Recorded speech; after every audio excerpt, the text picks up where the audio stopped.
Hi, everybody. I'm sorry I'm homesick again today. I really wish I wasn't. It was a really nasty fever, and I didn't want any of you to get it. So I'm going to be safe and stay home one more day, even though my fever kind of broke about this afternoon, and I am feeling a little better. So I don't want to hold you guys up on like where you're at in your learning. So I'm going to push you guys to try some more new stuff. And I'm really looking forward to what you guys are able to accomplish as a community of learners because I've gotten to know you guys all these last couple months, and you all really impressed me with your strategies and your teamwork and your whiteboarding skills. So let's just review real quick what we were talking about last week, which was the quantities of energy that are going in or out of substances. So we've been looking at those energy bar charts, so we know we can look at heat leaving or heat entering, and now we're going to work on actually calculating the calories, or in chemistry, we're going to calculate joules. So to review, if we have two substances that are the same, and they have the same mass, and one of them is changing twice the temperature, it's going to take twice the amount of energy to change that sample that is changing double the amount of degrees Celsius. We also looked at if we doubled the amount of the substance, that was also going to double the amount of energy. And lastly, we looked at if we had different substances and that Q was going to be different if it was a different substance, whether it's a metal where it changes heat and temperature very quickly, or if it was water. So we're going to spend most of this unit focusing on water because it's what we use most often in chemistry and what we use to measure calories. Quite often we use a thing called a calorimeter, and it's nothing more than a sample of water that we then burn stuff to see how much it heats the water up. So in order to know that, we need to take into consideration what water's heat capacity is. So it's traditionally called the specific heat capacity, and it was mentioned in the video you guys watched on Friday. And for water, the specific heat capacity is 4.18 joules of energy to raise 1 gram of water 1 degree Celsius. So for example, if we had two samples of something, this would be a good example of something that was, well, maybe not a metal, because most metals actually have less than 1 joule per gram degree Celsius. Let's say these are two different metals. And the purple metal, it changes 1 joule for every gram degree Celsius. And the green substance, letter B, needs 2 joules to change every gram in degrees Celsius. So that means that you're going to have double the heat capacity. It's going to take double the amount of energy to actually affect a change. But what about when we're not changing the temperature? What about when we're sitting at that flat plateau on our heating graph? Well, as I mentioned to you guys last week, we have values. These have been measured, and if you take AP chemistry, we will measure this ourselves to see how this is measured. There are values for that.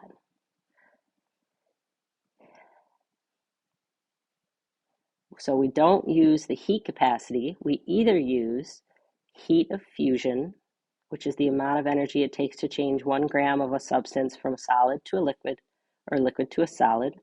So think of fusion as fusing it to a solid. Or we use heat of vaporization, the amount of energy it takes to change 1 gram of a substance from liquid to gas or gas to liquid.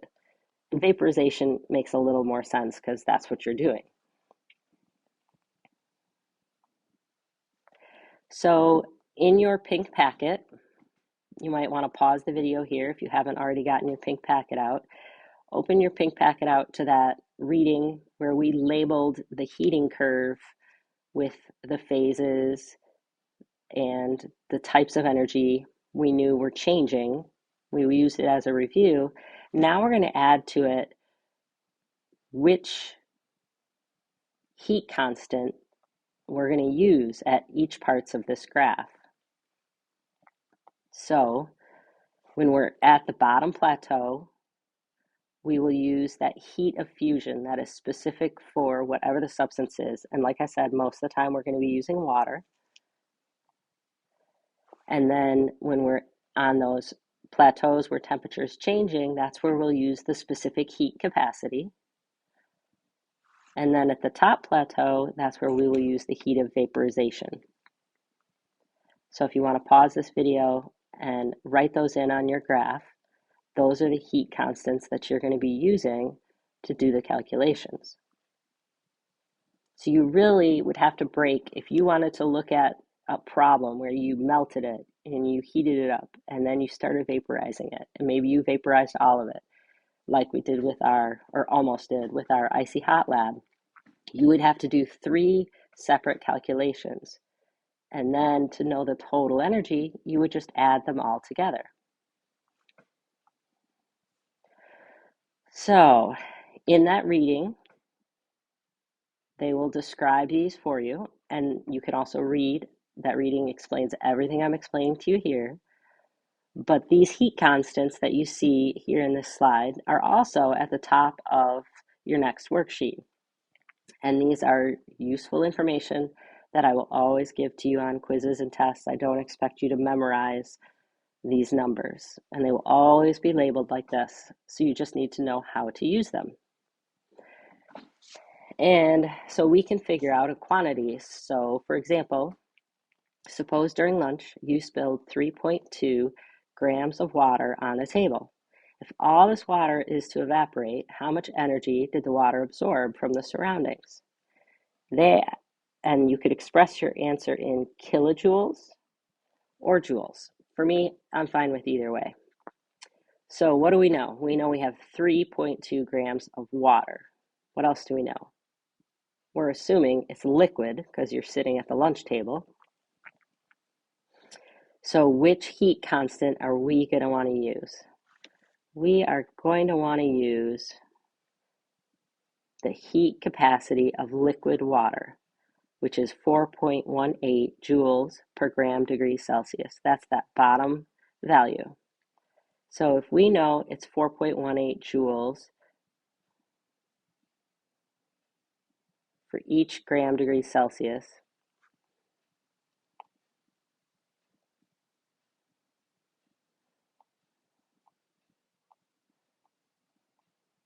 we're assuming that it's already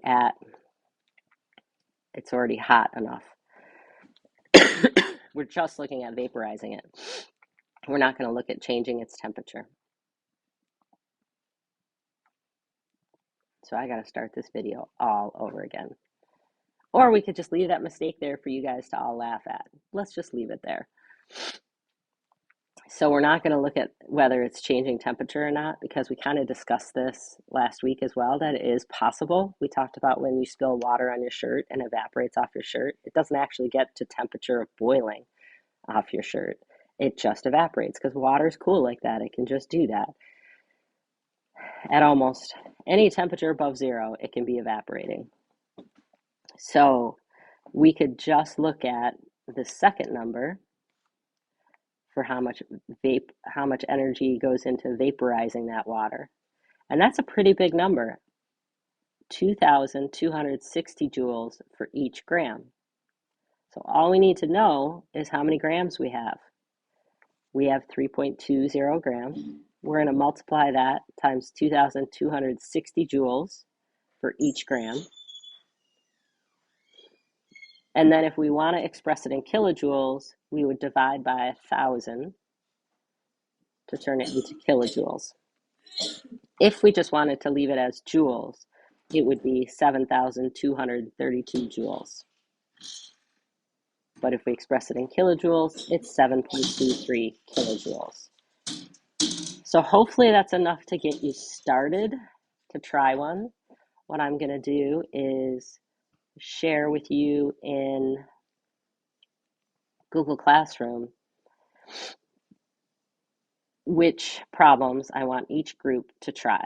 And I just want you to try that first problem, see if you guys can work it out. I will share the key with the guest teacher so you can check with them and see if you got the right answer. And if you did, you can then share it with your classmates. And then if you want to save your whiteboards for me tomorrow, you can use the smaller whiteboards or the bigger whiteboards, whichever you prefer, and you can set those boards aside somewhere where the other hours won't be tempted to erase them. Make sure the guest teacher knows where you're putting them so that they don't get erased. Anyway, I look forward to seeing what you guys can accomplish as you try these problems out. Give it your best shot. I'm not asking for anything more than your reasonable best effort. I think you guys might be surprised at what you can figure out. You guys are getting pretty good at this chemistry stuff. Miss you guys, and hopefully I will see you Tuesday.